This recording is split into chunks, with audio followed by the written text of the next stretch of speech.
Deputetët e opozitës firmosin lënien e mandateve, të riqen edhe kandidatët që i pasojnë në lista. Protesta zhvillohet para parlamentit. Basha deklaron se po mbrohet demokracia. Policia paralajmëron protestë të dhunshme, ngre në gatishmëri mbi 1000 efektiv. Kryetari i Kuvendit anulon seancën parlamentare, akuzon opozitën për integrimin. Diplomatët zbarkojnë në kryeministri dhe Partinë Demokratike, në deklarata kërkojnë dialogun dhe dënojnë protestat e dhunshme. Shkaktarët do të mbajnë përgjegjësi. Shkon në 23 numri prokurorëve që urgojnë të jenë antar të SPAK-ut në garë dhe drejtuesja e krimeve të rënda Donika Prela. Greqia ndryshon rregullat për dhënien e pasaportës, të huaj që investojnë mbi 250.000 euro do të marrin shtetësinë. Vendimi vjen pas rritjes së çmimeve të apartamenteve.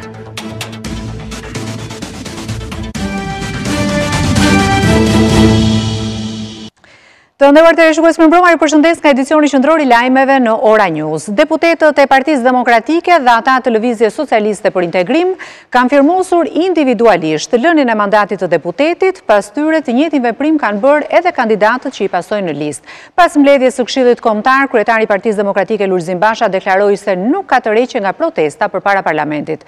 Ndërkaq mësohet se pjesëmarrja është kërkuar nga degët e Partisë Demokratike në Tiranë, por edhe në të gjitha rrethet. Po ashtu organizatorët u kanë kërkuar 18 degëve të kenë në gatishmëri nga një grup me 150 persona.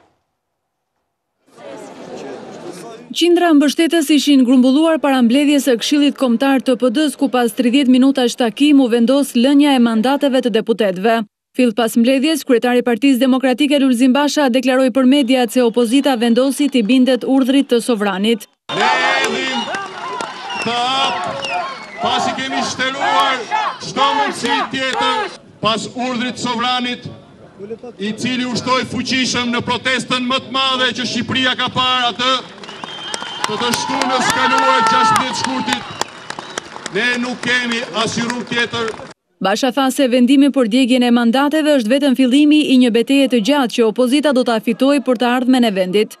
Por unë e di se këtë betejë të madhe ne gjithë bashku do ta fitojmë për Shqipërinë, për demokracinë, për Europën, për Amerikën.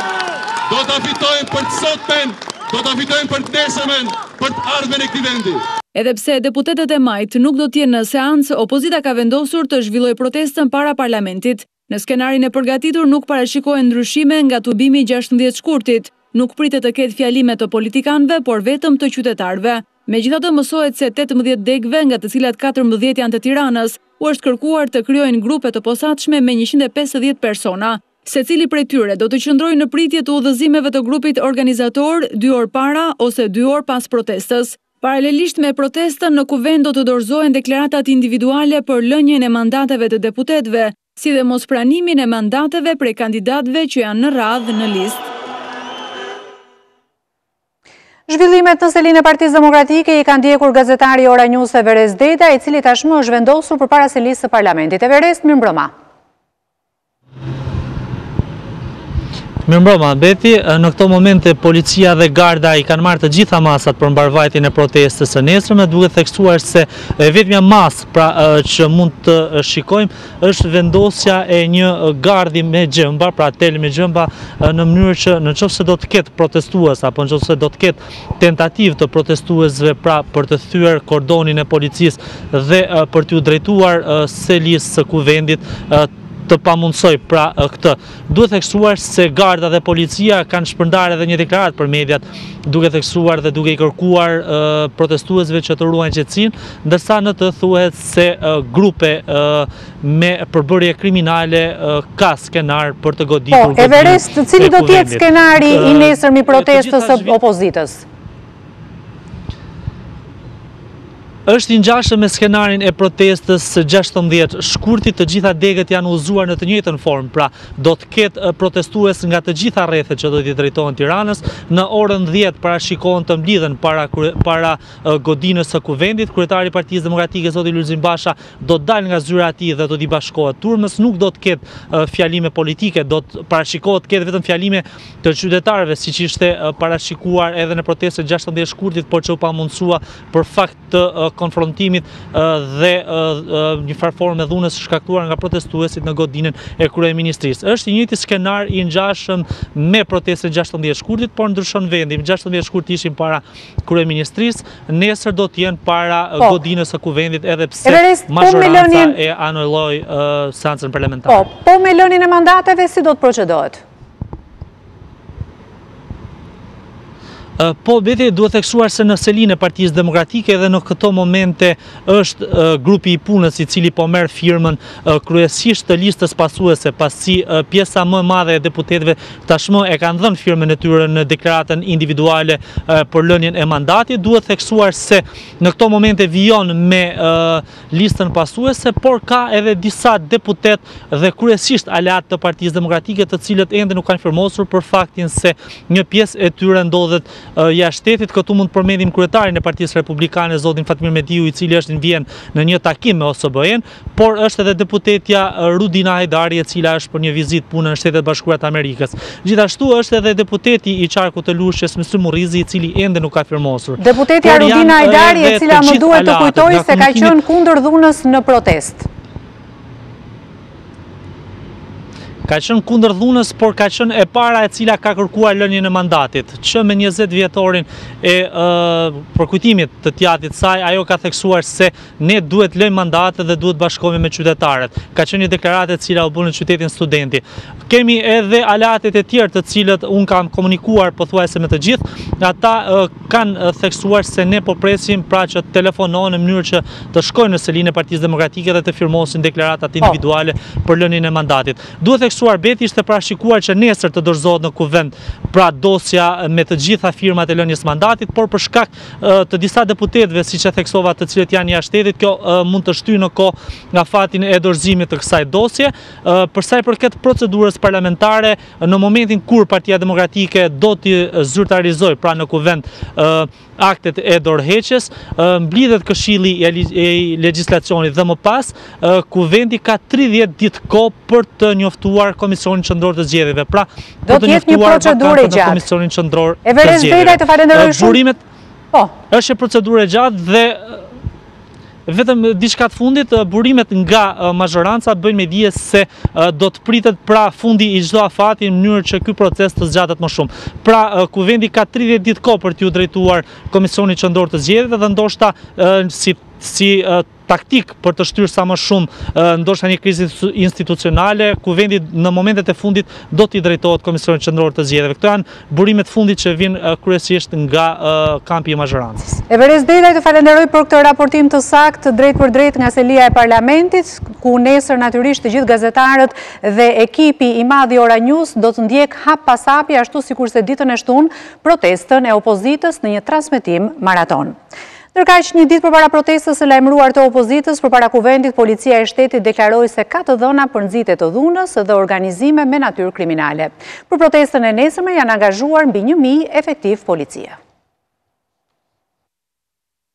Ashtu siç deklaroi përpara protestës së 16 shkurtit para kryeministrisë, policia e shtetit ka paralajmëruar se edhe në tubimin para kuvendit do të ketë individ me precedent kriminal, që kanë synim ushtrimin e dhunës. Madje në deklaratën për media thuhet se nga informacionet e mbledhura nga shërbimet përkatëse, ka të dhëna se synohet hyrja me forcë në sallën e parlamentit, duke ushtruar dhunë mbi personelin që ka detyrimi ligjor të sigurojë mbrojtjen e institucionit themelor të demokracisë. Ndërkaq, forcat e rendit kanë nisur masat për protestën.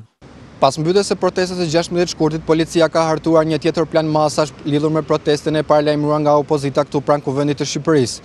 Skenari për mbrojtjen e kuvendit pritet të jetë i njëjtë me atë të pakditteve më përpara, ku qindra efektiv u angazhuan për mbrojtjen e kryeministrisë. Rreth 1000 forca policie pritet të angazhohen në planin e masave për mbarvajtjen e protestës së paralajmëruar nga opozita. Pjesë e kordonit mbrojtjes do të jenë efektivët e rendit, ndërsa forcat shqiponja, forcat e ndërhyrjes së shpejtë, Renea dhe Garda e Republikës do të jenë në gatishmëri në rast të një konfrontimi të mundshëm. Në hartimin e masave është përfshirë dhe Bashkia e Tiranës, punojësit e së cilës kanë kryer pastrimin e zonës pranë kuvendit, duke hequr dhe pllakat e lëvizshme që mund të përdoren nga protestuesit. Policia ka njoftuar kufizime për qarkullim rrugor tek rruga George Bush dhe pjesërisht në bulevardin Jeanne d'Arc.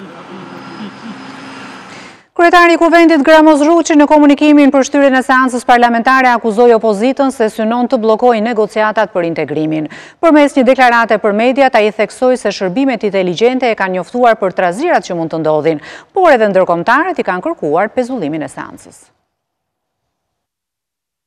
Pas protestës së paralajmëruar të opozitës dhe vendimit për djegjen e mandateve, kryetari i Kuvendit Gramoz Ruçi njoftoi anullimin e seancës parlamentare të ditës së njëjtë. Ky vendim, sipas kreut të Kuvendit, erdhi pas apelit që ndërkombëtarët i kanë bërë opozitës për të riparë vendimin e saj, për të patur më shumë kohë për reflektim dhe pas informacioneve të shërbimeve inteligjente për trazirat që mund të ndodhin.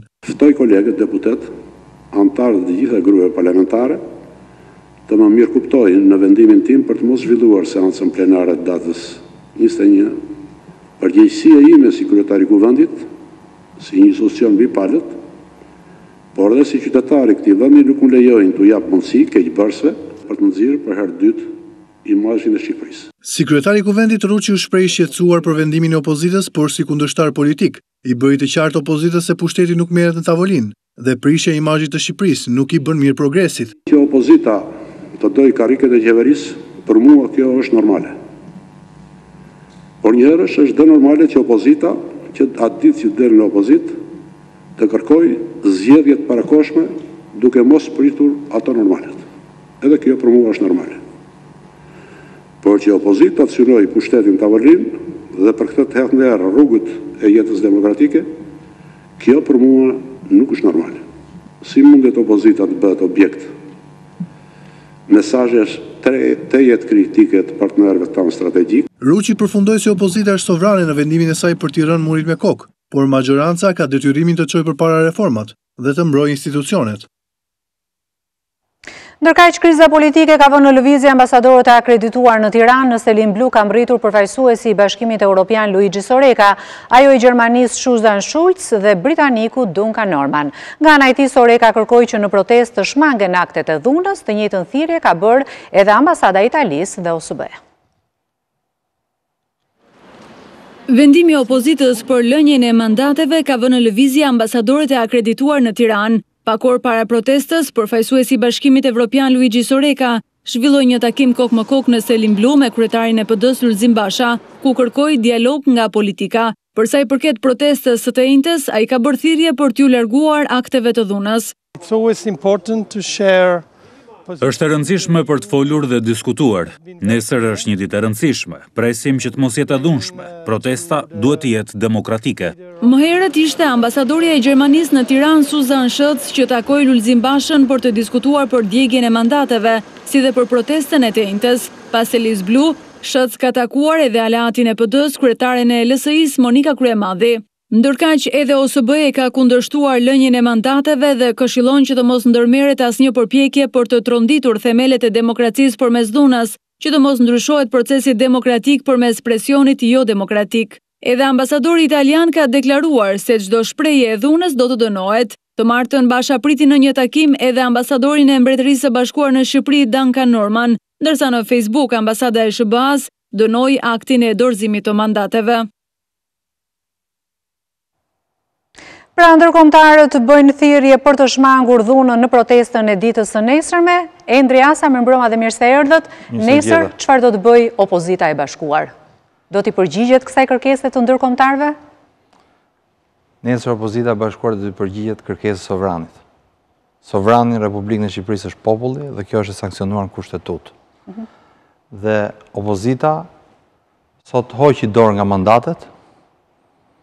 Ne të gjithë deputetët firmosën heqin dorë nga mandatet për t'u bashkuar popullit. Ç'është e vërteta sovrani ju ka votuar që të qëndroni në parlament. Në fakt ju e keni dorëzuar mandatin, tashmë edhe ju jeni ish deputet e firmosët lënien e mandatit? Patjetër që firmosa dhe ky radh parë është vullneti i sovranit.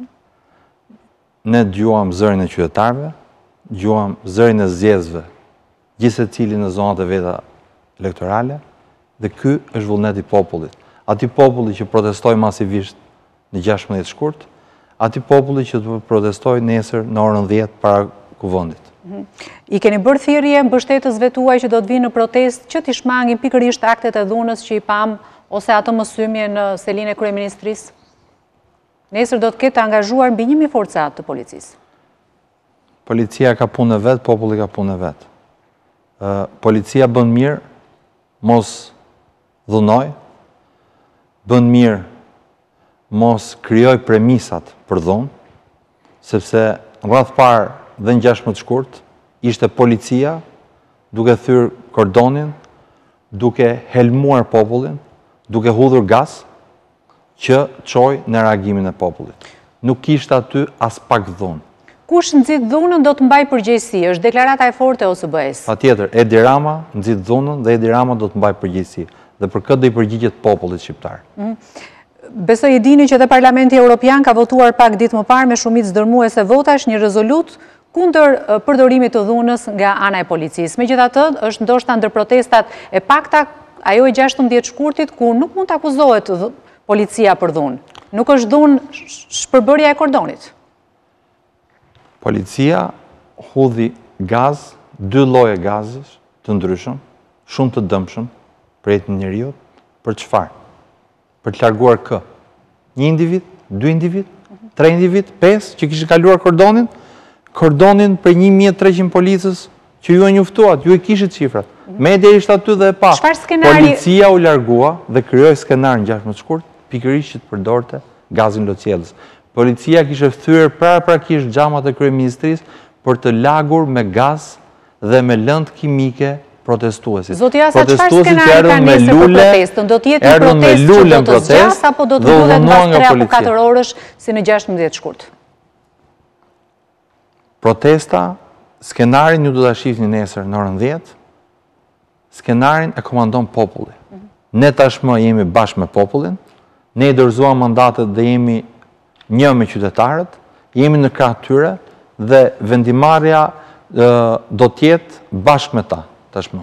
Unë i falenderoj që ishit në studion qendrore të lajmeve të Oranews, natyrisht që sikur se thash edhe pak më parë, i gjithë ekipi Oranews do ta ndjek drejt për drejt dhe do ta pasqyroj live protestën dhe të gjitha zhvillimet që do të vinë përpara se listë së parlamentit. Faleminderit. Faleminderit ju. Ndërkaq një ditë para përfundimit të afatit të vendosur nga KLP, 7 prokuror kanë aplikuar për të qenë pjesë e prokurorisë speciale SPAK. Mes kandidatëve të rinj është edhe Donika Prela, drejtuese e krimeve të rënda, si dhe Elizabeta Imeraj, drejtuese e prokurorisë të Tiranës.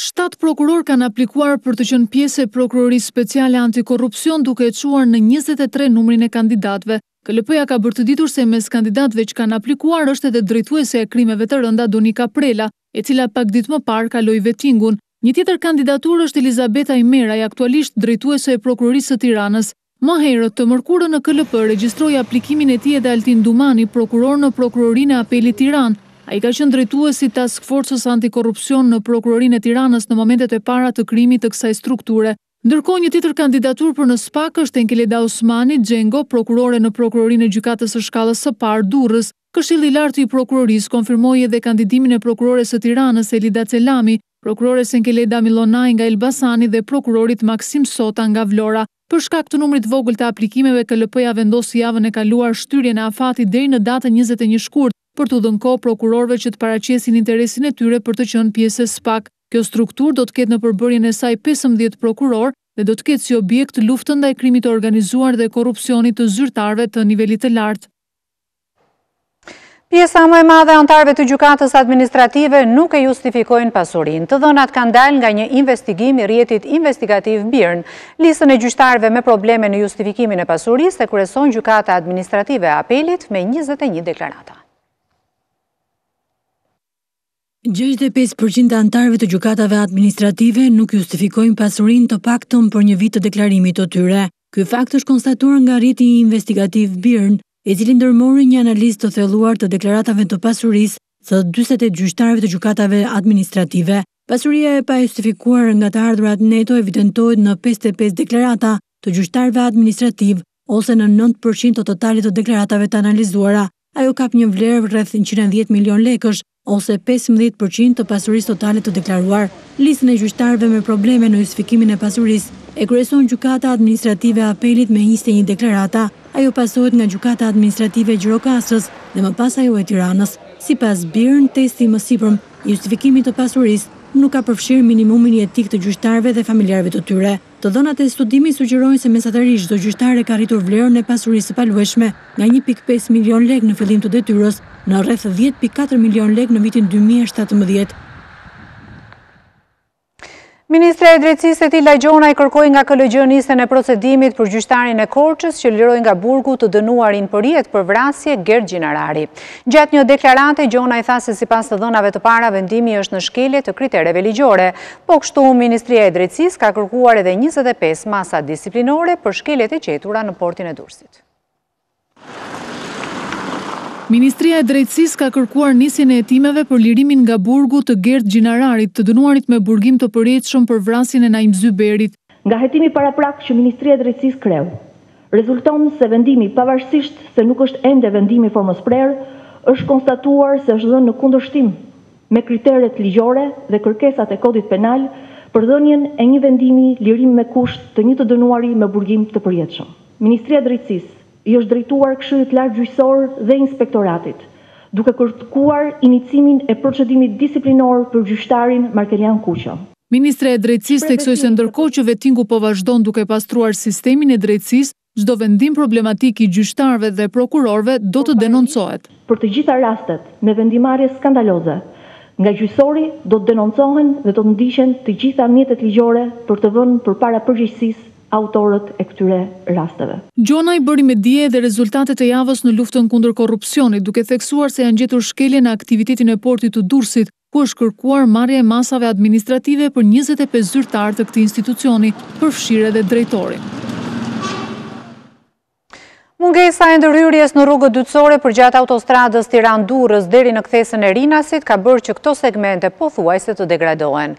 Banorët e zonës ankohen se detyrohen të presin me orë të tëra në trafik për shkak të gjendjes së rrugës dytësore. Investimet në këtë aks pothuajse kanë munguar prej vitesh, duke u kthyer në pengesë serioze edhe për bizneset.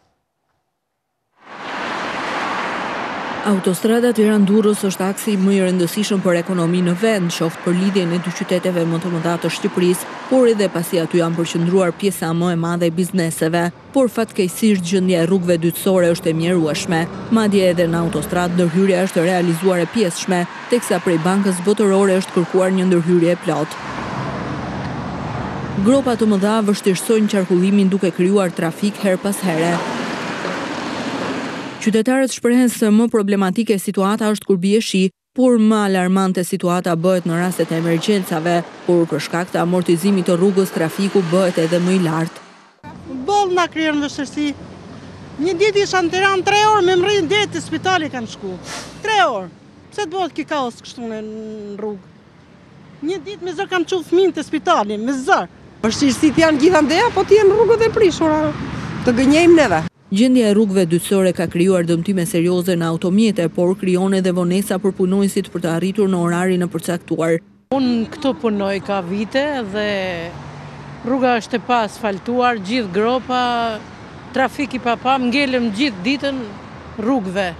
Shumë problem në qarkullim edhe mjetet na i kanë dëmtuar shumë. Ka ndodhur që të keni defekte në automjet për shkak të... Shumë probleme kemi pas për shkak të rrugëve. Amortizimi i rrugëve dytësore përgjatë autostradës Tiranë-Durrës po kthehet në një kosto të shtuar, si për banorët e zonës, po ashtu edhe për bizneset. Rënia e eksporteve është tregues që ekonomia shqiptare ndodhet në vështirësi, madje Alban Zusi, presidenti i Qendrës Shqiptare të Eksportuesve, shpreh se tashmë mund të flitet për recesion dhe kjo situatë kërkon ndërhyrjen e menjëhershme të qeverisë. Dy zërat me rënien më të madhe janë fasonët dhe makineritë. Prej 2 vitesh Instat raporton ulje të eksporteve, fenomen ky i vënë re edhe në raportin e muajit janar të këtij viti. Presidenti i Qendrës Shqiptare të Eksporteve Alban Zusi deklaron se tashmë u bën 2 vite që balanca e eksporteve ka pësuar rënje krahasuar me importet. Madje në janar kalimi i produkteve shqiptare drejt vendeve të tjera pësoi një rënje me 7.3% krahasuar me të njëjtën periudhë të një viti më parë. Fillojmë të kemi tashmë një proces regresiv që do të thotë se performanca e ekonomisë, pra rritja e eksporteve krahasuar me importet, jo vetëm që është frenuar si proces, si trend, por ka filluar të na vijë mbrapsht. Dhe nuk është për një vit, po kemi 2 vite radhazi që na vjen mbrapsht dhe na vjen gjithmonë më pak se sa viti përardhës. Fasonët dhe materialet e ndërtimit janë dy prej nën grupeve që kanë pësuar uljen më të madhe. Albanzusi e lidh këtë edhe me efektet e euros, të cilat po ndihen gjithmonë më shumë. Po kështu kemi për herë të parë në mënyrë shumë shqetësuese kemi rënje të produkteve të industrisë tekstile dhe të këpucëve. Pra përsëri rënje e prodhimit industrial, ndoshta ndër më të rëndësishmit nga pikpamja sociale në vendin tonë, pasi është edhe sektori që punëson në numrin më të madh të njerëzve. Përkundër deklaratave të dy qeverive të Shqipërisë dhe Kosovës, sërish në janar u shënua ulja e eksporteve. Taksa 100% mbi produktet serbe në marrëdhënie tregtare ndërmjet Shqipërisë dhe Kosovës. Të dhënat e Instat tregojnë se vendet me të cilat eksportet kanë pësuar uljen më të madhe në janar janë Italia, Spanja dhe Kosova.